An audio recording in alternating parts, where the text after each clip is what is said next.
ஒரு மிகப்பெரிய மகிழ்ச்சியான உணர்வில் உண்மையிலேயே நான் இருக்கேன்.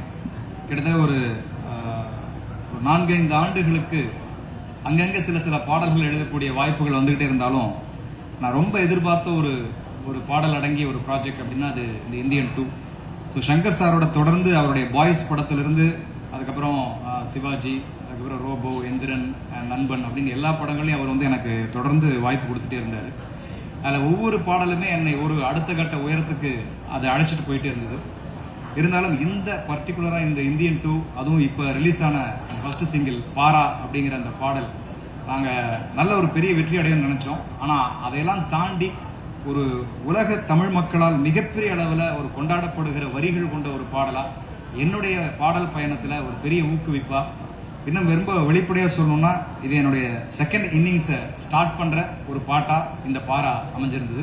ஸோ அப்படிப்பட்ட ஒரு பெரிய வெற்றி வாய்ப்பை கொடுத்த டைரக்டர் சங்கர் சாருக்கும் மற்றும் அத்தனை டீம் எல்லாருக்குமே என்னுடைய மனப்பூர்வமான நன்றிகளை தெரிவிச்சுக்கிறேன். இவ்வளவு பெரிய ஒரு அங்கீகாரத்தை கொடுத்த அந்த அத்தனை உலக தமிழ் நெஞ்சங்களுக்கும், வரிகளை ரசித்து பாராட்டுகளை குவித்த அத்தனை நண்பர்களுக்கும் என்னுடைய மனப்பூர்வமான நன்றி வணக்கம். இல்லை, இது வந்து கதைக்களமாகவே வந்து ஒரு பீரியட் ஸ்டோரி அப்படிங்கிறது எல்லாருக்குமே தெரியும். இருந்தாலும் இந்த பாட்டு வரப்போற இடம் எது அப்படின்னு பார்த்தீங்கன்னா அது இன்னும் ஒரு ரகசியமாக வைக்கப்பட்டிருக்கிற, இன்னும் யாரும் இதை பற்றி சொல்லலை. அதனால என்னாலையும் அதை சொல்ல முடியாது. அப்படிப்பட்ட ஒரு கதை களத்துக்குள்ள இந்த பாட்டு வருது.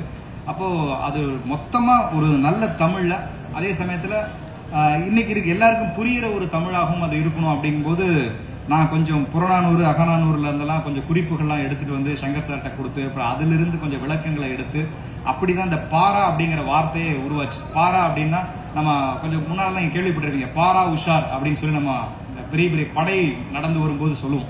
ஸோ அந்த வார்த்தையை தான் இந்த முதல் வார்த்தையா பயன்படுத்தலாம் அப்படின்னு சொல்லி முடிவு பண்ணோம். அப்படி ஒட்டுமொத்தமா எந்த இடத்திலும் வேற ஒரு மொழி கலப்பு இல்லாமல் தமிழிலேயே இந்த பாட்டை எடுத்துட்டு வரணும் அப்படின்னு சொல்லி டைரக்டர் சங்கர் சார் ரொம்ப பிரியப்பட்டாரு.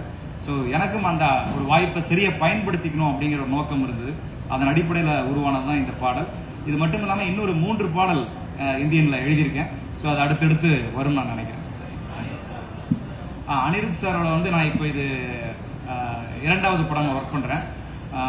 அனிருத் வந்து இன்னைக்கு நவீன இசையினுடைய ஒரு ஐக்கானா இன்னைக்கு இருக்காரு. ஸோ அவர்கிட்ட கூட இன்னைக்கு நான் அந்த பாடல் வெளியானதுக்கு அப்புறம் சொன்னேன், ப்ரோ இது வந்து உண்மையிலேயே சமீபத்திய என்னுடைய பாடல்கள் மட்டும் இல்ல, ஒரு பெரிய ஒரு வெற்றி பாடலா இந்த பாடலை உங்களுடைய இசையில வந்ததுக்கு அப்புறம் இது எல்லாருமே ரொம்ப ரசிக்க ஆரம்பிச்சாங்கன்னு சொன்னேன். முதல் டியூன் கொடுத்தும் போதே இது வந்து ஒரு கூஸ்பம்ஸ் ஏற்படுத்துற, மெய்சிலிருக்க வைக்கக்கூடிய ஒரு டியூனா இந்த டியூனை நான் அவருடைய ஸ்டுடியோல கேட்டேன். ஸோ அந்த டியூனுக்கு மெருகேற்றக்கூடிய வகையில நாங்களும் அதை நிறைய உழைச்சி அந்த வரிகளை செதுக்கி கொடுத்தோம். அது அவருடைய குரல்ல கேட்கும்போது அவ்வளவு ஒரு அனல் பறந்த ஒரு குரலாக அந்த குரல், அனிருத்துடைய குரல் வெளிப்பட்டது. ஸோ அனிருத்துக்கு பெரிய நன்றி.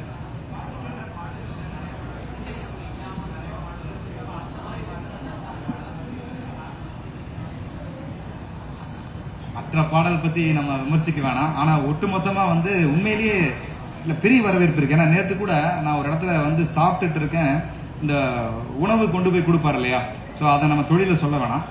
அப்படி ஒரு நபர் வேர்த்து விறுவிறுத்து வர்றாரு. சத்தியமா அது நடந்த உண்மை. வேர்த்து விறுவிறுத்து அவருடைய பொட்டலங்களை எடுத்துட்டு போறாரு. திரும்பி என்ன பாக்குறாரு. பார்த்துட்டு அங்கிருந்து சார் அப்படின்னு அவர் கண்கள்ல வந்து அந்த ஈரம் தணிச்சுது. சார் அற்புதமான தமிழ் வரி சார், தயவு செஞ்சு நிறைய எழுதுங்க சார், பிளீஸ் சார் அப்படின்னு சொல்லிட்டு போனார். அது எனக்கு வந்து ஒரு பெரிய ஏதோ தேசிய விருது தொட்ட மாதிரி இருந்தது.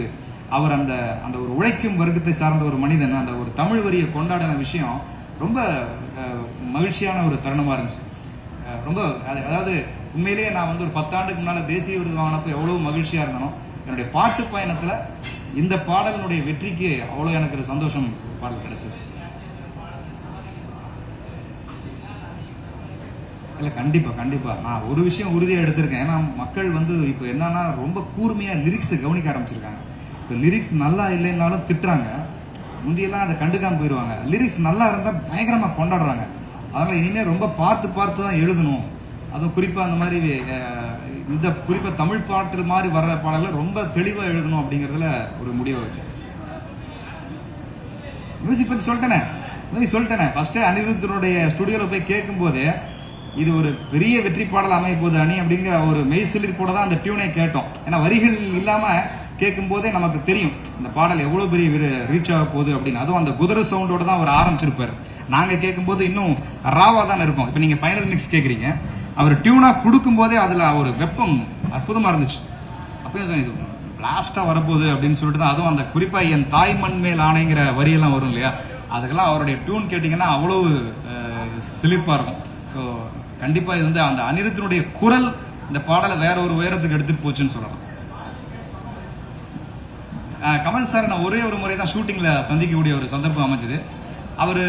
அவருடைய பெரிய பாராட்டே, இப்ப பெரிய பெரிய கலைஞர்களுடைய பாராட்டுகளே வந்து ஒரு புருவத்தினுடைய உயர்த்தல், ஒரு புன்னகை, ஒரு கைகுலுக்கு இப்படியாகத்தான் இருக்கும். அப்படி அவர் பார்த்தோன்னே அந்த பாடலை கேட்டீங்க சார்னு அவர் கை கொடுத்து ரொம்ப அருமையா இருந்துச்சு அப்படிங்கிற மாதிரி சொல்லிட்டு போனாரு. எல்லாமே பெருசு தான் நம்பா, எல்லாமே பெருசு. செய்திகளை உடனுக்குடனும் துல்லியமாகவும் தெரிந்து கொள்ள சப்ஸ்கிரைப் பண்ணுங்க.